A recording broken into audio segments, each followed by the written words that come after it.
Pibardon, c'est l'histoire quand même un peu de pionniers, de bâtisseurs qui étaient mes parents, qui ont malheureusement disparu aujourd'hui et qui ont pris un Pibardon il y a 35 ou 40 ans à un état complètement embryonnaire et qui ont fait de cette colline un peu aride, même très aride d'ailleurs, dure, rocailleuse, à un endroit assez extraordinaire avec cette vue fantastique et qui s'est terminé par un peu, disons, on peut dire presque le chef-d'œuvre, c'est-à-dire la construction et le terrassement du grand cirque qui était face à la cave.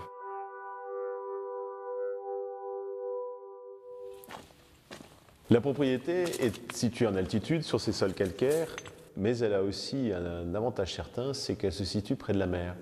Et la mer va jouer un fantastique rôle de climatiseur, aussi bien en été qu'en hiver, ce qui fait qu'on a des hivers assez doux et des étés qui finalement sont relativement frais, parce que la mer, même quand elle est à 23 degrés et quand on est aussi proche, rafraîchit quand même terriblement les parcelles qui sont autour. La mer a vraiment une influence forte sur les vignes et donc forcément sur le vin.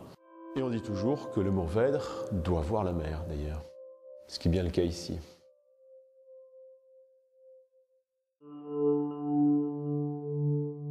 Pibardon, c'est un terroir, un lieu, une colline, mais c'est aussi 360 degrés tout autour de la colline en fait. Donc il y a à peu près 220 parcelles.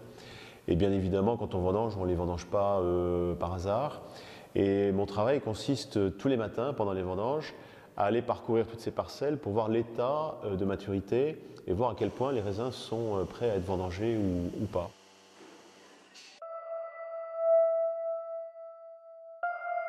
Par rapport aux maturités, on a préféré avoir une petite équipe de vendangeurs. C'est plus facile à manier, c'est beaucoup plus mobile et ça nous permet de tourner entre toutes les parcelles les unes après les autres, parfois même des moitiés de parcelles parce qu'on va jusque-là, ça peut nous arriver.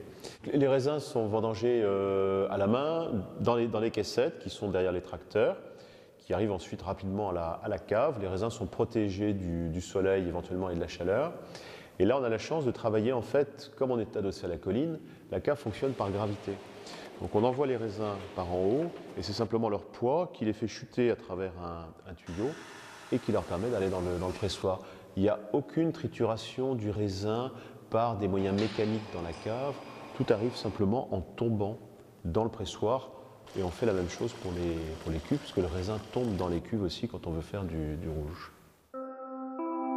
Le rouge du château Pibardon est essentiellement composé de Mourvèdre. Il y a un tout petit peu de grenache simplement dedans. On voit que c'est un vin à une robe assez sombre, profonde surtout, d'un beau rubis assez soutenu. Et puis sur le plan aromatique, c'est un peu un festival entre les fruits noirs, les fruits rouges, il y a quelques épices, il y a déjà un peu des prémices de tabac, du poivre.